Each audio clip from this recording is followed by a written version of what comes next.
தமிழக பாஜகவின் நட்சத்திர முகமாக கடந்த 4 ஆண்டுகளாக களத்தில் அனல் பறக்க செயல்பட்ட அண்ணாமலை திடீரென தேர்தல் பொறுப்பாளர் பதவியிலிருந்து விலகியிருப்பது அரசியல் வட்டாரத்தில் பெரும் பேசுபொருளாகி உள்ளது.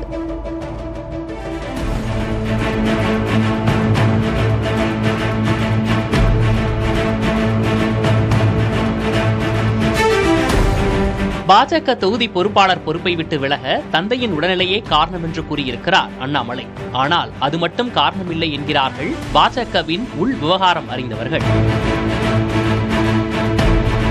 சட்டப்பேரவை தேர்தலையொட்டி 234 தொகுதிகளுக்கும் 72 பொறுப்பாளர்களை நியமித்தார் தமிழக பாஜக தலைவர் நயினார் நாகேந்திரன்.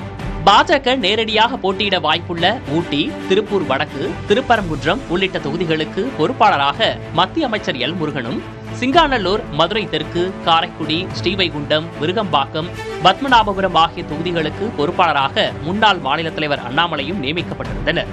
இதேபோல தமிழிசை சவுந்தரராஜன், வானதி சீனிவாசன், பொன் ராதாகிருஷ்ணன், எச் ராஜா உள்ளிட்டோருக்கும் தொகுதிகள் ஒதுக்கப்பட்டிருந்தன. இந்த பொறுப்பாளர்கள் தங்களுக்கு ஒதுக்கப்பட்ட தொகுதியிலேயே தங்கி தொகுதி முழுக்க 2 முறையாவது பிரச்சாரம் செய்ய வேண்டும், அவ்வப்போது சக்தி கேந்திர நிர்வாகிகளை சந்தித்து ஊக்கப்படுத்த வேண்டும் என்றும் உத்தரவிடப்பட்டிருந்தது.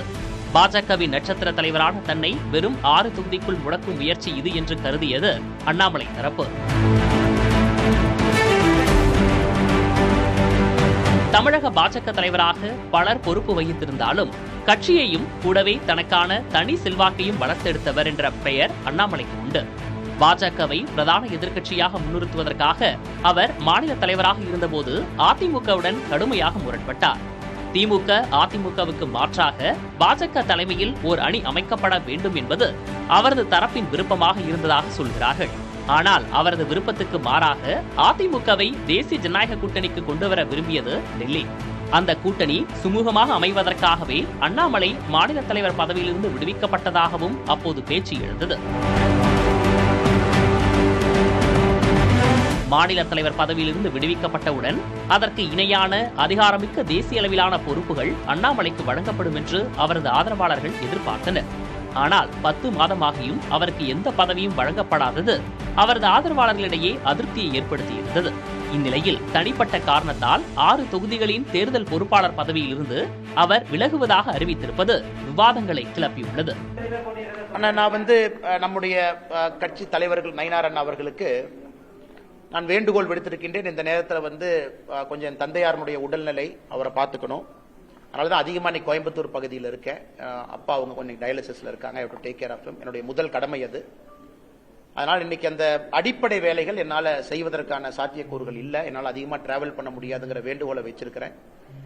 கட்சியும் அதை ஏற்றுக்கிட்டு வேறு வேறு பொறுப்பாளரை ரீஅலோகேட் பண்ணுவாங்க.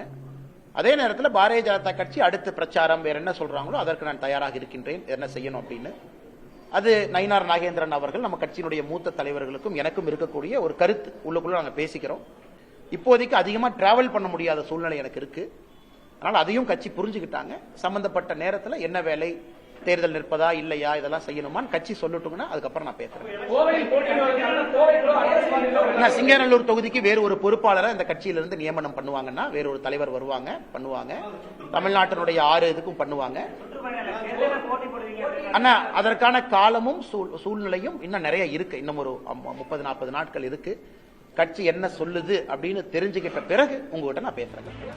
தனிப்பட்ட காரணங்களுக்காக பணியை பாதையில் விடக்கூடியவர் அல்ல அண்ணாமலை என்பதால் இந்த விலகல் மூலம் பிரதமர் மோடி மற்றும் அமித்ஷாவிற்கு அவர் ஏதோ செய்தி சொல்ல விளைவதாகவே அரசியல் விமர்சகர்கள் கருதுகின்றனர். அதிமுக கூட்டணியில் 3 பங்கு தொகுதிகளிலாவது, அதாவது குறைந்தது 70 தொகுதிகளில் பாஜக போட்டியிட வேண்டும் என்று விரும்பினார் அண்ணாமலை. ஆனால் 25 முதல் 30 தொகுதிகளுக்குள் பங்கீட்டை இறுதி செய்ய பாஜக ஒப்புக்கொள்ளவிருப்பதாக தகவல் வெளியானது. இதனால் அதிமுக பாஜக கூட்டணிக்கு மறைமுக எதிர்ப்பு தெரிவித்து தேர்தல் பணிகளிலிருந்து அண்ணாமலை விலகி நிற்கிறாரா என்ற கேள்விகளும் முன்வைக்கப்படுகின்றன. அரசியல் களத்தில் தனக்கென்று தனி ஆதரவு தளத்தை உருவாக்கியுள்ள அண்ணாமலை தனிக்கட்சி தொடங்க உள்ளதாக ஏற்கனவே பேச்சுகளும் வலம் வந்தன.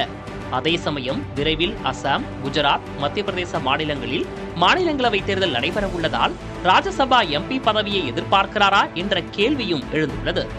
தமிழக பாஜகவின் நட்சத்திர பிரச்சாரகரான அண்ணாமலையின் விலகல் தற்காலிக பின்வாங்கலா அல்லது அரசியலிலிருந்தே ஒரு இடைவெளியா என்பது பேசுபொருளாகி இருக்கிறது. இன்னொரு புறம் அண்ணாமலையை சமரசப்படுத்தும் முயற்சிகளும் தொடங்கி இருப்பதால் அண்ணாமலையின் இந்த ஒத்துழையாமை போராட்டம் வெல்லுமா என்பது இன்னும் சில நாள்களில் தெரிந்துவிடும்.